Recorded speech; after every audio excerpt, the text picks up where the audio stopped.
the lowest entrance to the school, which is probably somewhere around where the path curves. They're going to, that's where you're going to have the 10 sets of concrete stairs and or 700 feet of boardwalk.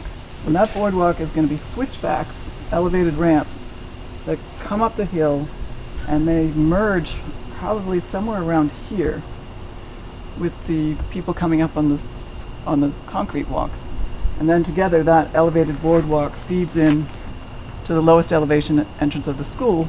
But first, they also have to stop traffic again on the crosswalk before they go into the school. So 10 sets of stairs, you're going to be in pretty good shape if you got a class there and then you got another class over here. Yeah, it's not this gradual incline. It's stairs, yeah. It's steep.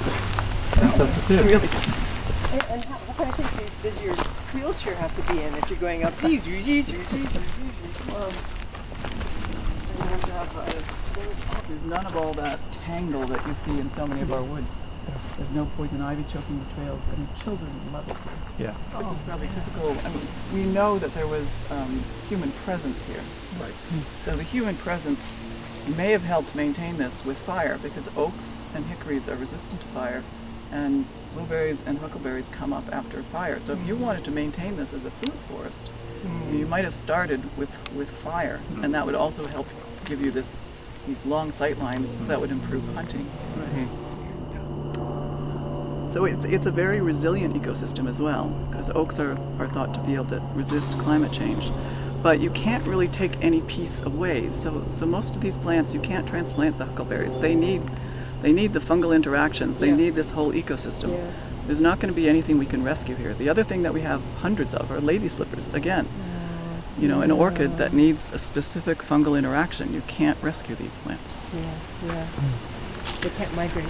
We heard the wood frogs in March, and we came back on a very rainy night in order to get the full chorus of adult wood frogs, and that helped to certify that. It turned out that Natural Heritage also had already on file from the previous June all the information they actually needed to certify the pool, but they had ignored it for 9 months. And when they found that record, when they basically certified it a few days later. So unfortunately, upland vernal pools that are not in a wetland area, the only thing that is protected is the water itself. If we only had 100-foot buffer zone on that, they would not be able to put the school here. They would not have enough room. There's no buffer at all? There's no buffer at all. They found surface water 1 foot, 2 feet. I mean, there's very shallow surface water. There have to be underground streams in here. And because look at these trees. I mean, most of these trees are growing straight out of rock. Right.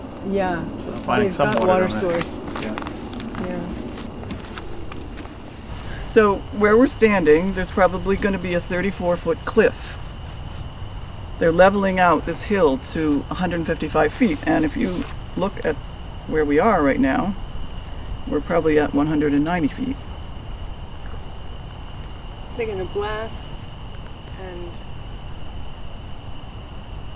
We're at 182 feet, and they need to get down to 155.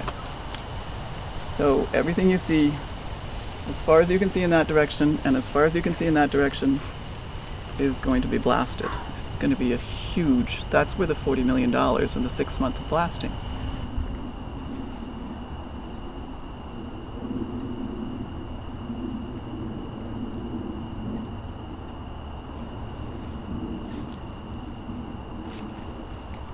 A lot of birds here. Probably a nuthatch. Like with the nuthatch, there's a lot of birds.